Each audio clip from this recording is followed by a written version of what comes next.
소년이 온다를 쓰기 위해서 79년 말부터 진행되었던 계엄 상황에 대해서 공부를 했었는데요.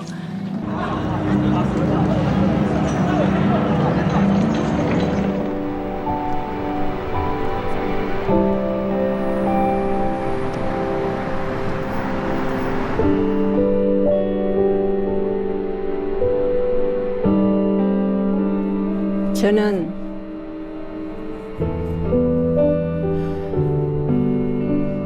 도청에서 27일 새벽에 사망한 강주 상고 1학년 문재학이 엄마 김길자입니다.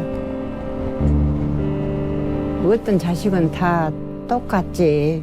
그러지만은 특히 너무나 착하고 엄마 아버지한테 사랑을 많이 받은 애기예요. 내가 우리 최악의 사진이야. 잘생겼지라.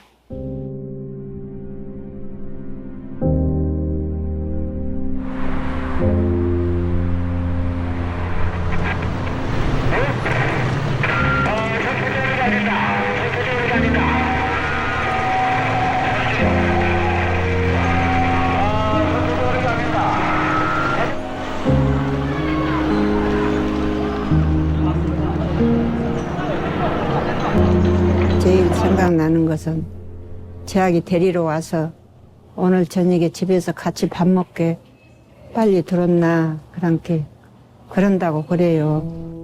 지금 집에 가자. 해지기 전에 와라이.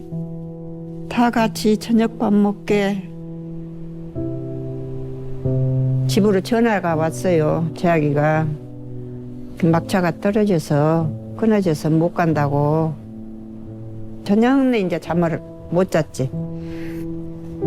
못 잤는데 저녁에 한 2시 반에서 3시 사이 도청에서 총쏜 소리가 콩튄 소리가 나요. 집에까지 들려. 오미 도청에 있는 사람들이 이제 다 죽었네.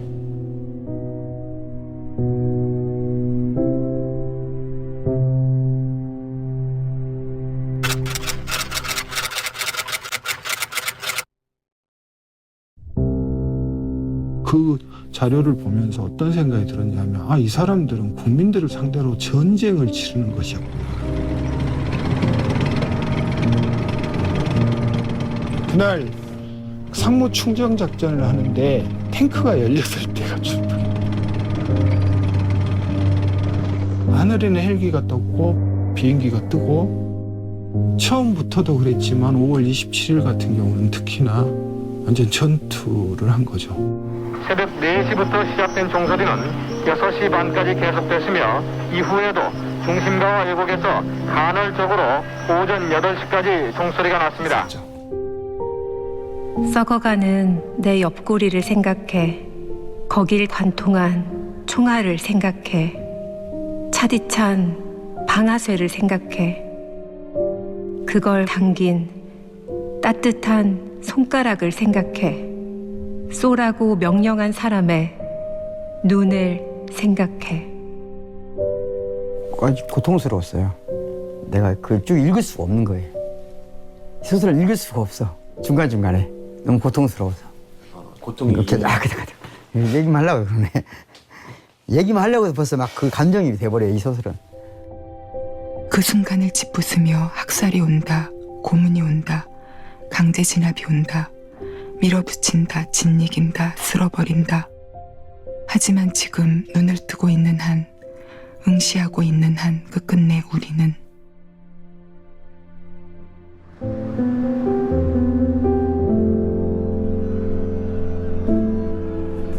이 5.18 민주화운동의 시작은요, 일단 이 사건부터 좀 출발을 해야 되겠습니다. 바로 영화로도 나왔었죠. 그 서울의 봄.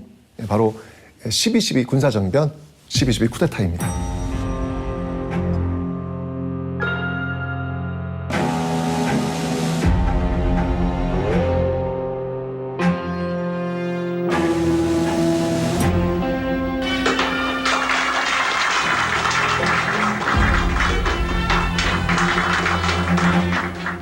이런 어떤 신군부의 어떤 그 권력 장악에 맞서가지고 학생의 어떤 시위 운동들이 이제 활발해지는 거예요.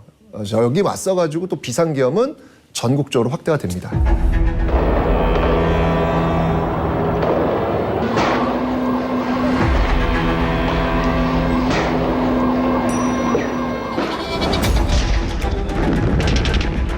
대통령 연성님 1980년 5월 17일 24시를 기하여 전국 비상계엄으로 전환 선포하고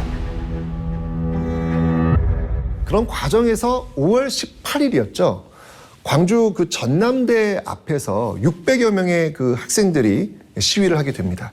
이때 계엄군과 충돌하게 되는데 엄청나게 무자비한 진압 그리고 연행이 이루어집니다.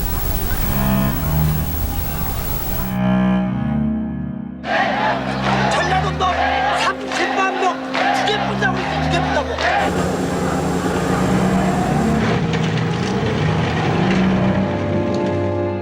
장갑차가 우리 집 바로 앞에 서서 이렇게 튀어나와서 사람들을 쫓아가서 때리는 모습을 봤고 우리가 두려움을 느끼죠. 본인들에게. 공수 특전단들이 대검을 빼어들고 미친 망나니처럼 이 호박을 찌르듯이 닥친 대로 계속해서 살생을 범하면서 피가 강물처럼 흘렀다. 뭐 이런 어떤 내용들도 기록되어 있거든요.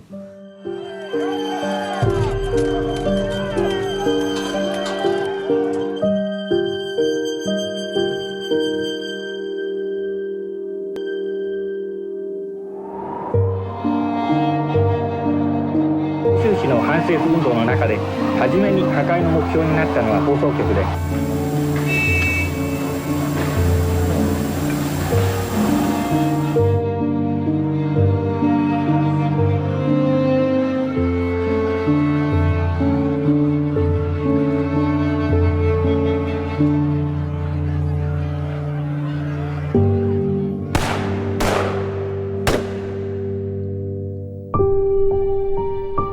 군인들이 반란을 일으킨 거잖아.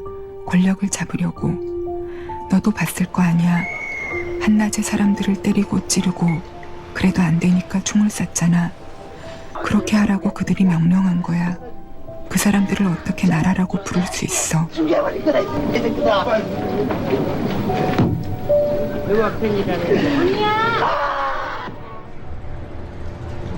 군인들이 죽인 사람들에게 왜 애국가를 불러주는 걸까? 왜 태극기로 관을 감싸는 걸까? 마치 나라가 그들을 죽인 게 아니라는 듯이. 실제 부른 것도 보고 우리도 예. 그렇게 부른 것은 우리는 폭도가 아니고 정당한 민주주의를 위해서 싸운 사람들이라고 그런 것을 알리기 위해서 그런 것 같아요. 내 생각에는.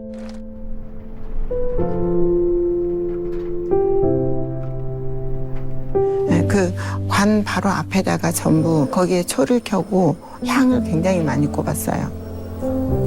그러니까 이제 그때 당시에 이제 5월이니까 좀 그 냄새 부분도 있었겠지만 그때 어떤 말이 있었냐면 그 향이 이렇게 좀 그 부패를 좀 막는다 이런 말들이 있었어요. 그날 저녁 내가 진수영에게 양초 한 상자를 구해줄 수 있느냐고 묻자 그는 선선히 고개를 끄덕이며 말했다. 그래, 초를 태우면 냄새가 없어지겠구나.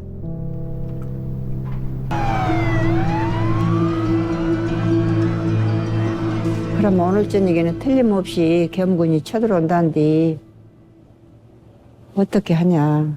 그러니까 엄마 어린 학생들은 손 들고 나가면 괜찮아다요.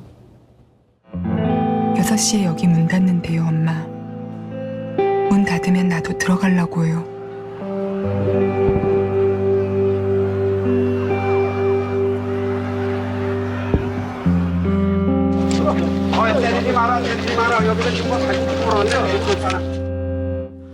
군인들이 되돌아오기로 예고된 새벽까지 도청 옆 YWCA에 남아있다 살해되었던 수줍은 성격의 조용한 사람이었다는 박용주는 마지막 밤에 이렇게 썼습니다. 하느님, 왜 저에게는 양심이 있어 이렇게 저를 찌르고 아프게 하는 것입니까? 저는 살고 싶습니다. 그 문장들을 읽은 순간 이 소설이 어느 쪽으로 가야 하는지 벼락처럼 알게 되었습니다.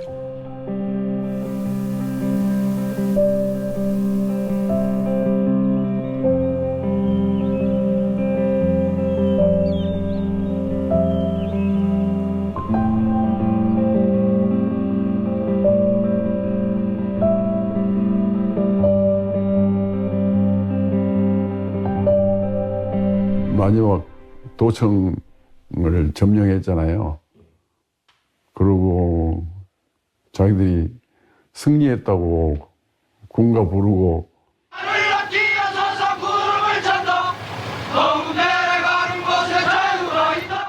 간 이후로 이제 전두환 정권이 탄생했는데 전두환 대통령 내외분의 근한과 대한민국의 무궁한 번영을 기원하는 그때 그 5.18 나고는 소설을 거의 못 썼어요. 충격이 심하니까. 이제 소설가로서 소설을 못 쓴다는 것은 공황장애처럼 소설만 쓰려고 하면은 그러니까 배고픈 자의 양말 한 짝도 되지 못하고 그 분노한 자에게 돌멩이 한 개도 되지 못하는 소설을 써서 뭐하냐. 그러고는 서울로 갔지. 그러니까 80년 1월 18일에 갔어. 한겨울에. 그때 광주, 서울서 광주 얘기를 어떻게 전해주셨는지 궁금해요. 전화가 끊어지니까 서울 강남 터미널이 그때 새로 만들어지고 있었는데 거기 가서 고속버스로 올라오는 사람들한테 광주 형편을 물어보고 그랬어요. 항상 가지에 그 은밀하게 그 유통되는 게 있었어요. 그것이 뭐냐 하면은 그 피 묻은 사진첩. 독일의 어떤 작가가 찍었다고 하는데 그 사진첩이 복사가 돼가지고 유통이 됐어요. 그러면 그것을 구입해 갖고 가서 보고 그랬죠. 내 책상에다가 놔뒀는데 그 사진첩을? 사진첩을 놔뒀는데 1980년 1월 가족과 함께 광주를 떠난 뒤 4개월이 채 지나지 않아 그곳에서 학살이 벌어졌을 때 나는 9살이었습니다. 이후 몇 해가 흘러 서가에 거꾸로 꽂힌 광주 사진첩을 우연히 발견해 어른들 몰래 읽었을 때는 12살이었습니다. 그해 추석에 친척들이 모였을 때 어른들은 목소리를 낮춰 대화했다. 마치 아이들이 감시자인 듯이 우리 남매와 더 어린 사촌들이 못 듣도록 가만히. 애기 엄마는 총을 맞고 이미 죽어버렸는데 뱃속에서 애기는 살아갔고 몇 분을.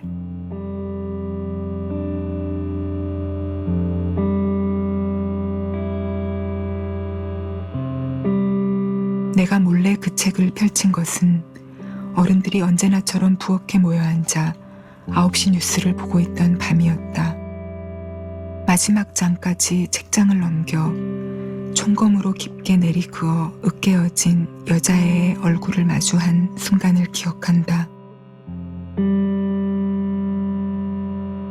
쿠데타를 일으킨 신군부에 저항하다 곤봉과 총검, 총격에 살해된 시민들과 학생들의 사진들이 실려있는 당시 정권의 철저한 언론 통제로 인해 왜곡된 진실을 증거하기 위해 유족들과 생존자들이 비밀리에 제작해 유통한 책이었습니다.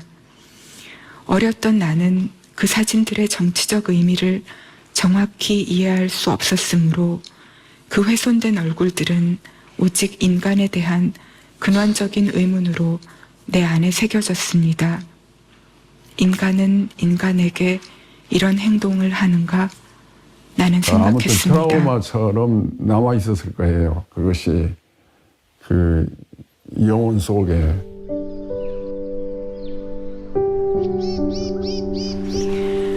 이후 이 소설을 쓰는 동안 실제로 과거가 현재를 돕고 있다고, 죽은 자들이 산자를 구하고 있다고 느낀 순간들이 있었습니다. 이따금 그 묘지에 다시 찾아갔는데 이상하게도 갈 때마다 날이 맑았습니다. 눈을 감으면 태양의 주황빛이 눈꺼풀 안쪽에 가득 찼습니다. 그것이 생명의 빛이라고 나는 느꼈습니다.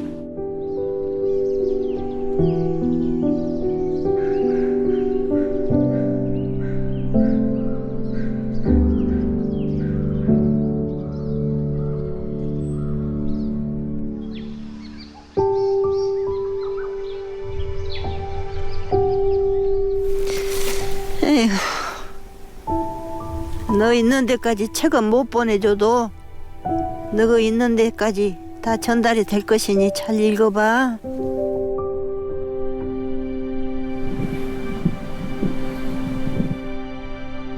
이장할 때 파본께 세상에 우리 제학에는 이 알이 턱이 없어요. 총이 맞아서. 그래갖고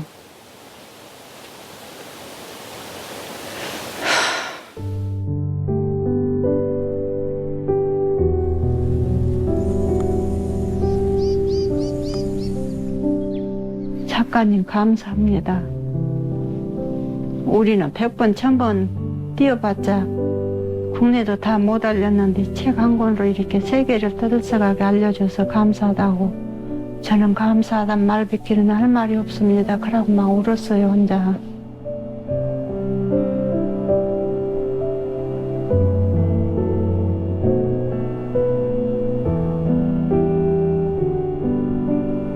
이제 당신이 나를 이끌고 가기를 바랍니다. 당신이 나를 밝은 쪽으로, 빛이 비치는 쪽으로, 꽃이 핀 쪽으로 끌고 가기를 바랍니다.